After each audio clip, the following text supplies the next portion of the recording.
One day in a small town, a local philosophy professor known for his unique teaching methods made a special visit to a primary school. On the day of his visit, he arrived in a classroom, an intriguing glint in his eyes, and a large empty glass jar tucked under his arm. This caught the kid's attention instantly. With an air of playful mystery, it was clear this wasn't going to be your usual school day. He placed it on the table in front of everyone, and then, from under the table, he brought out a pile of large stones, each about the size of a fist.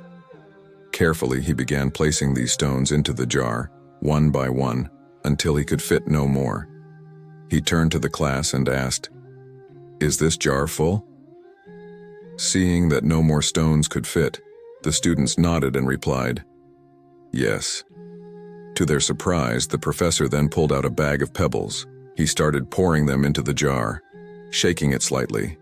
The pebbles, much smaller than the stones, rolled into the open spaces between the stones. Again, he asked the class, "Is this jar full now?" Some of the students started to understand his point and hesitated, but many agreed again. "Yes, now it's full." The professor then produced a bag of sand and started pouring it into the jar. The tiny grains filled all the remaining interstitial spaces between the stones and pebbles. For the third time, he asked, "Is the jar full now?" The students, catching on, responded, "Probably not." Lastly, the professor pulled out a jug of water and poured it into the jar, saturating the sand. Only then did he agree that the jar was indeed full. He looked at his students and explained, "I want you to realize that this jar signifies your life. The stones are the important things, your family, health, and friends. Things that if everything else was lost and only they remained, your life would still be full. The pebbles are the other things that matter, your job, your house, your car. The sand represents the small stuff, the trivial things." He continued, "If you put the sand or the pebbles into the jar first, there's no room for the stones. The same goes for life. If you spend all your time and energy on the small stuff, the daily to-dos and the mundane tasks, you'll never have room for the things that truly matter most. The stones are those things critical to your true essence and happiness. They represent spending quality time with your loved ones, caring for your health, but also pursuing your dreams and passions. If you don't prioritize these, you may find at the end that you've left out the most important parts of your life." He then concluded powerfully, "Make sure you put the stones in first. They are your foundation, your main pillars. They are your family, your health, your dreams. Don't let the pebbles or the sand, the secondary tasks, the routine, the trivialities, take precedence over them. At the end of your journey, it is the stones that will weigh the most in your jar of life, defining its value and meaning. Let your life be driven by the things that enrich your spirit, that fulfill your soul, and that matter the most. The rest is just pebbles and sand." As the professor concluded his speech, a thoughtful student raised her hand and asked, "But Professor, what about the water? Where does that fit into our lives?"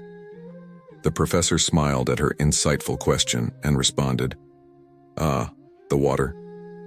The water signifies that no matter how full your life may seem, there's always room for a cup of coffee or tea with a friend. No matter how busy you are, there's always space for small moments of joy, relaxation, and connection with others. In our lives, we often find ourselves juggling between priorities, trying to fit everything into the limited hours of the day. We get so caught up in the hustle and bustle, the small tasks, that we sometimes forget what truly matters. This jar, our life, it's not infinite. It is only so much space. If we choose to fill it first with sand and pebbles, the mundane and the peripheral, we leave no room for the stones, the things of real value and meaning. So I urge you, focus on your stones first, your family, your health, your passions, and your dreams. These are the aspects of your life that, when everything else is stripped away, will still leave you fulfilled and content. Take care of these precious stones first. Make time for those you love and care for. Nurture your physical and mental well-being. Pursue your passions fearlessly. And while you do that, never forget to make room for learning, growth, and kindness. And the water? That's the unexpected, the unplanned. That's the coffee with a friend, the spontaneous laughter, the shared moments of joy. Even when life seems so full, there's always room for these. There's always space to connect, to relax, to simply be. The pebbles in the sand, they'll fit in around the important stuff. They're the tasks and responsibilities that are necessary, but shouldn't consume all your time or energy. They shouldn't crowd out the space meant for your stones. In the end, remember, it's not about having a busy life filled to the brim, but about leading a fulfilling life, rich with experiences that truly matter to you. It's about not just counting the days, but making the days count. It's about balancing the stones, the pebbles, the sand, and the water in a way that enriches your life and brings you true joy. This is Rise and Reflect Stories. If you enjoy watching this video, don't forget to show some love by hitting like and subscribe button. Thank you for watching. Until next time, remember, prioritize your stones and make every moment count.